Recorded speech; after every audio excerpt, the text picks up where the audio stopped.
Conversations across time. Conversations across time. Conversations across time. Conversations across time.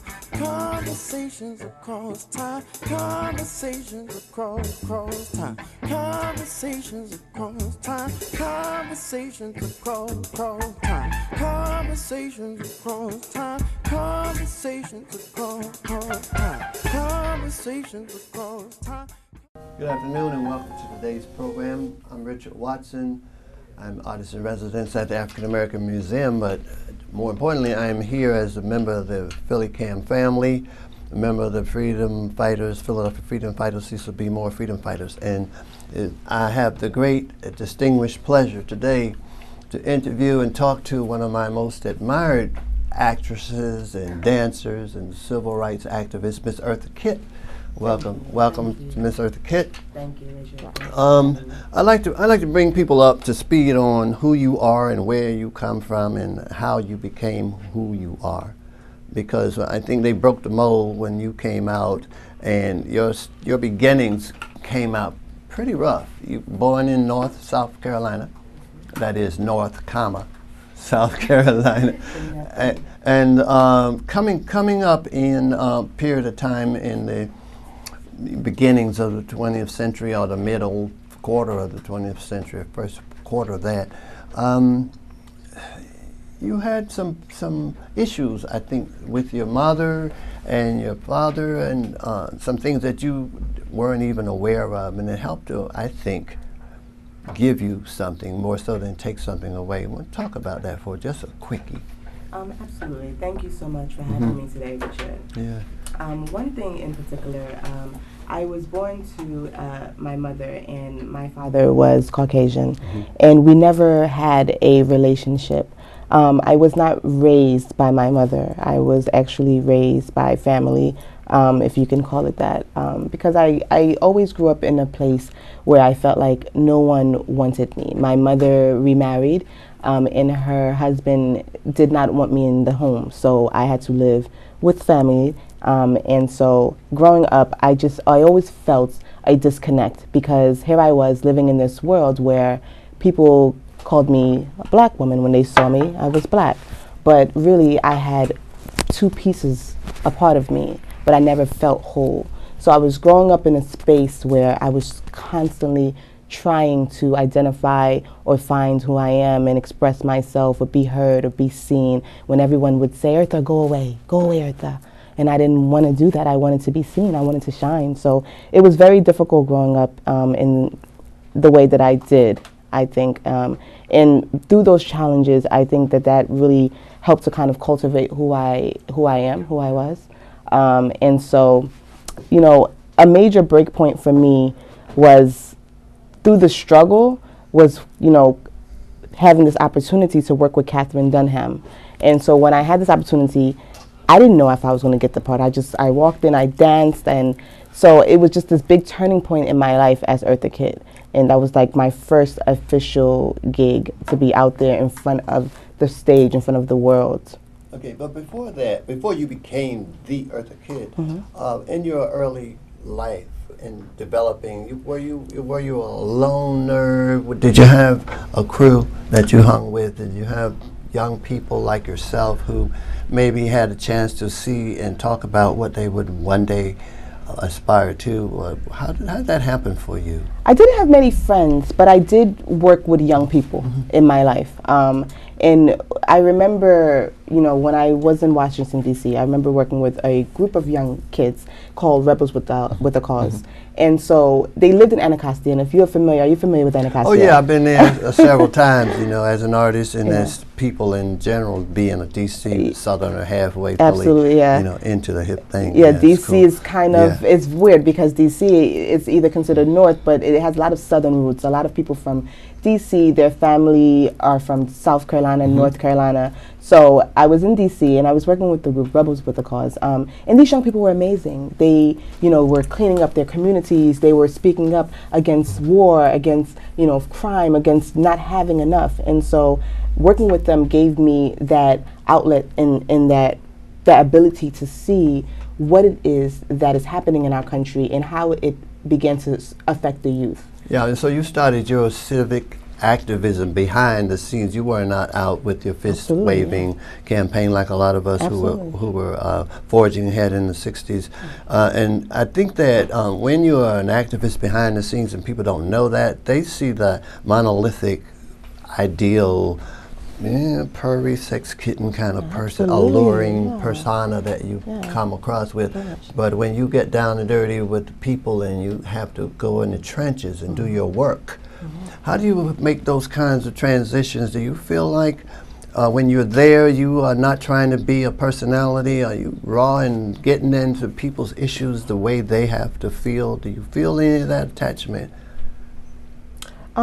I'm glad that you asked that question. I think, Eartha, who I am always to be seen as a personality. I'm never to be seen as a person first. That's number one. So first is the commitment to the fans, to the people. So I am a woman of the people, essentially. However, you know, being Eartha and being an activist, I never wanted to separate that two. You know, they're one because that dwells within me. So therefore, being a part of a movement in such a way, when I appear, people are already going to see me as a major force, but I think people are more interested in knowing the truth from me. So therefore, because I am such an important person to the public, I use that as a catalyst to really speak that truth. And you don't have a problem with the truth. I mean, as evidenced by your responses to some of the crowds you've been in. And particularly, let's talk about what happened down there in Washington, D.C., because Anacostia is right down the street from that other. Goodness. You want to talk about Washington, D.C., which we can sit here all day. I had no idea when that scandal happened that it would cost me so much. And, you know, for some of the viewers, who may not know what happened, let's talk about what we're talking about. I was actually invited by the president and his wife, Lady Bird Johnson at the time, to come to the White House for a women's luncheon. And the topic of the war, the Vietnam War, came up, and I spoke my truth. Little did I know I could not speak. How many more sisters were there with you at that particular tea? Just you? It was just myself, and I think they would call that today the token black woman. Right. Now that the strike is over, that's a token. You can drop that token in the box. So I was asked to come to be the model African American actress and famous woman that they see, and so I think that they thought that being the token that I wouldn't be as vocal, or I would just come and be this sweet and amazing person. But once again, we cannot separate the two, the activist from the star. So therefore, I made some comments about the Vietnam War, and I stood up and I asked Lady Bird Johnson, I said, are they going to continue to take our young men and send them off to get killed? And I think that resonated deeply within them. A hush came over. Because I don't think that they thought they were doing anything wrong at that time. And so I wanted to make them aware, because sometimes when we're all the way up here, it's hard for us to know what's happening down here in the community. And because they're in Washington, in this big White House, and I was out there with the people, and I had been out there with, you know, Rebels with the Cause and all these different places, and working in California with young people, and I'm saying to them, this doesn't make sense. You know, our young people are doing drugs now more than ever, smoking marijuana. You know, they're confused. They want the truth, and they don't want to just get sent off. They want a future that they can believe in. And I thought that freedom of speech meant something, but I suppose it means something different. Well, you did that on a heartbeat. You did that without even thinking about it. I mean, you went there with one intention, and when the opportunity arose, you asserted who you really were in terms of, and you don't have a problem doing that. Have you ever been accused either in writing or in attitude by people of being uppity, or you know, being like, who do you think you are you talking out of place? You should keep your mouth over here in the entertainment world. Don't get involved in the political scene. You feel about that freedom of speech very strongly. I mean, is that your platform? My platform is actually freedom of speech, but it's not politics. And you see, I've never wanted to play in the game of politics. I leave that to the men such as yourself. However, if I'm asked, then I shall speak the truth, because I believe that, we should always speak the truth, because whatever happens in the dark is going to come out in the light anyway. So I felt for me, just being vocal is just more important. Now, have I been accused of possibly being a diva?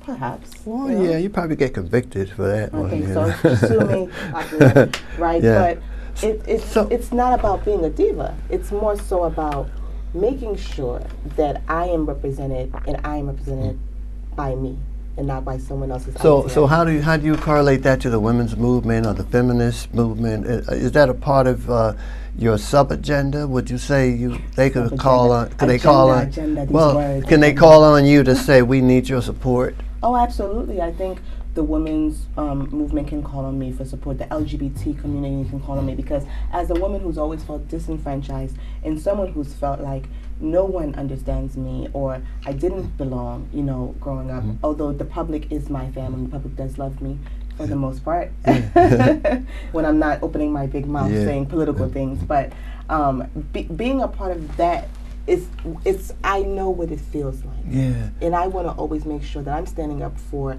the right causes and the right people who also feel disenfranchised, who may also have come from a place where they feel empty and maybe feel lonely, or maybe feel that marginalized and underrepresented. How about this? A woman president, right? Instead of guys like me, like you said, like guys like me. Well, let me make this clear. First of all, when we are at the White House, in Oval Office, or otherwise, yes, women do have a good place. Now, and what my place brother, is that, my Richard? brother, well, seeing my brother Barack Obama walk down while they walk up. And we're talking about this election that we're going through today. Are you in favor of any particular candidate? Well, Richard, a girl never kisses and tells, number one. Oh, okay? you gotta tell. You gotta No. tell on this one. Well, let me tell you. Let me say this. I'll say this. In my time, it was unheard of. We didn't even think a woman would have an opportunity or a chance to run for president of the United States. So, if anything, I am in support of just the idea, just to have this woman come up against a man in this country, and to show that we too are strong and we too are powerful and we can run the nation, right? But then on the other hand, I would never want to select someone just on the basis of just their sex. It's not about, are you a man? It's not about, are you a woman? It's not about, are you black? It's not about, are you white? It's about, are you honest? Do you have integrity? What is your commitment to change? And that is what I'm looking for when I look for a leader. So I am still, I would say, undecisive, but as of tomorrow, I won't be. AAA, you want AAA quality in everything you Absolutely. do. And you've always been very particular about your clothes and about your attitude and about your presence. Spoil me with your words. Well, please. have you ever been in a situation where you were afraid? I'm afraid every day. And I think that fear is what drives me to go out there and break down anything that I thought that I could never do, or places that I thought I could never be. I think that fear is what drives me, because I have to stare back at myself and I have to say, Eartha, you can do this. And so that is what drives me, fear that things won't ever change, fear that, these young people today won't have their future, that they'll be locked into a box. They don't have to deal with as much discrimination as before, but it doesn't mean it's not there anymore. So I'm afraid of things to go backwards. So fear is the underlining part of Eartha that I think that people don't get to see, because people think that I have this personality and I wear these fancy clothes and I must be bold because my clothes are bold and my words are bold. But underneath, in the gut, there's that fear that I carry. People say it's lonely at the top. Do you feel a sense of longing, in your category as being a superstar? Do you long for something that's missing in terms of companionship, environment, peace, just walking by yourself and not being recognized? What makes you happy? Where's your sweet spot in terms of being in your element without any worry about what's happening next? My happy spot is spending time home, not being Eartha, relax with my children and my pets. I like serenity. I like the creative world of serenity. However, do I feel lonely? Absolutely, because I'm such this big idea to people. And once in the interview, I always said a man has never wanted to pick me up, but he's always wanted to lay me down. And I think for me, I am always hoping that I will find the love of my life, and he will accept Eartha for everything that she is and everything that she will become. But sometimes Eartha is larger than life itself. So what do, right? So I just, I fill up that empty space by doing the work that I do and making sure that it's honest and it's true. I would say big things come in small packages is true with you. When you look at today's entertainment variety and menu, people who are putting themselves in front of cameras and on top of the big silver screen, you see a lot of particularly the what you call the sexiest woman in the world, handsomest man in the world, and we have a lot of people vying for that title. When we look at our stars at the top who have the bodies and the checkbooks to go along with no talent or no real persona, so to speak, do you feel complete? I mean, if you had to get on stage and compete, is there anybody out there that you admire to say, like, I want to be out there? And I don't want to call any names because I want you to feel free. Today, women that today's cadre of entertainers and special people, so-called front page, cover girl people, cover women.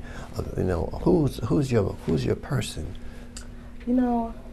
I admire so many women, to be honest, because sexy is not just one thing, So I take pieces, even from the women before me. Lena Dunham, she had such a sassy way of dancing, so I kind of took from that, So when I see women of today, there are many women that I admire. You have Beyonce, who is very hardworking and diligent, and she's been in the industry, her industry, for about 20 years now. And then you have other people like Angela Bassett, who has such a style and a grace, and who stands for a lot herself and has definitely put herself out there in many arenas. And she should have won that Oscar for Tina Turner. She was she was beautiful. She was fantastic. Beautiful.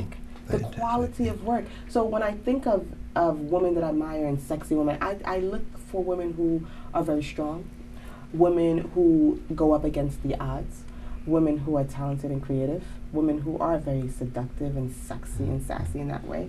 So for me, there's just so many women that I take pieces of from, and I'm so proud of them. And I just hope that they've taken a lot from me as well. Yeah, I'm gonna name two more women I want you to talk about: Vanessa Williams, Josephine Baker.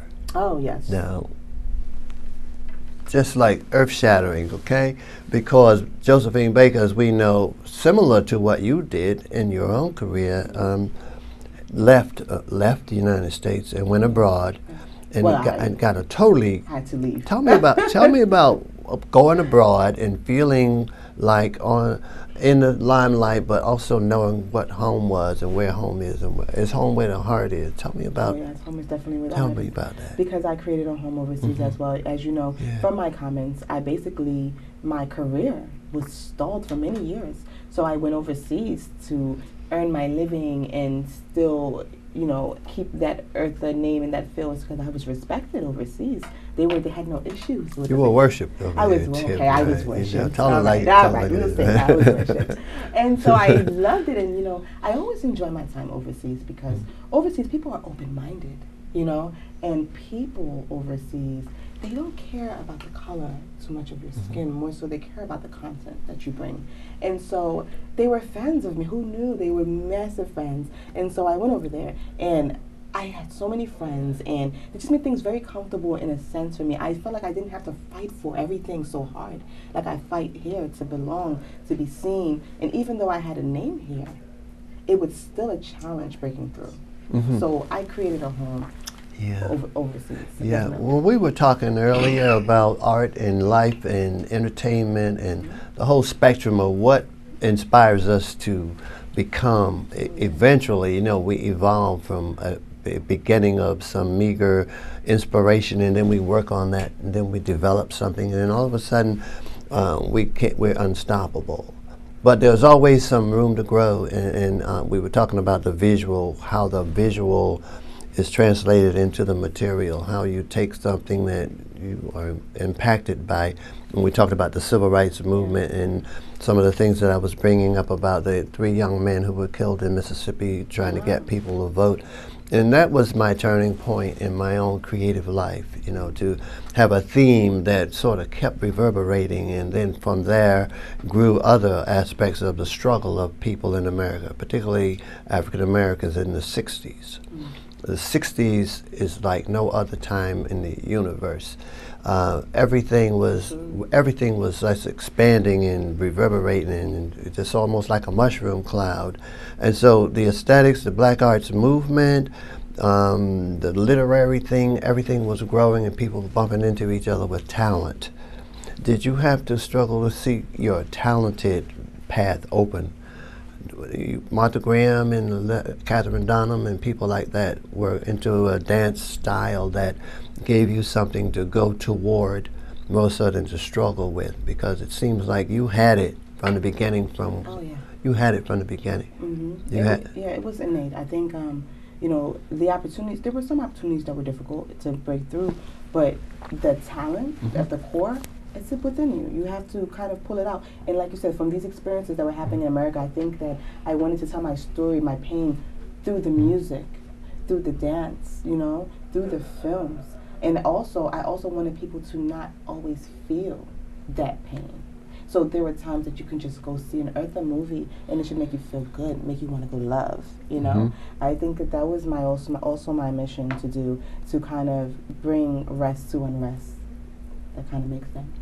Oh, it all makes sense. I'm glad that you are who you are, because you know, you don't see people like yourself who can stand tall in spite of adversity and have something to back it up, and you got this natural ability to communicate. You're a great communicator. One would think you were born with a silver spoon in your mouth and diamonds in your eyes, you know. But I am grateful for all the opportunities that I have been afforded, and I am grateful that we have come a long way, even though there are still some things that we need to fight through. So the young people of this time, my message to you all is, even if you have that fear in your gut, make sure you go out there and you fight for what you believe in, and you stand up for what you believe in. And that starts with voting. Absolutely. I love that. And that's what we want everyone to do. We want to encourage everyone. If you don't have a vote, you don't have a voice. Absolutely. And at this time, it's critical for us, if we're creative, or if we can walk, or we can crawl, we need to get out there and vote. Absolutely. And we need to let people know that we don't want to go backwards. We want to expand, and we want to encourage everyone who has an ability to develop it as far as they can, and be as special as Miss Eartha Kitt. Thank you so much, Richard. She is one lucky man. Yes, you are. Conversations across time, conversations across time, conversations across time, conversations across time, conversations across time, conversations across time, conversations across time, conversations across time, conversations across time, conversations across time, conversations across time. Conversations across time, conversations across time, conversations across time, conversations across time, conversations across time, conversations across time, conversations across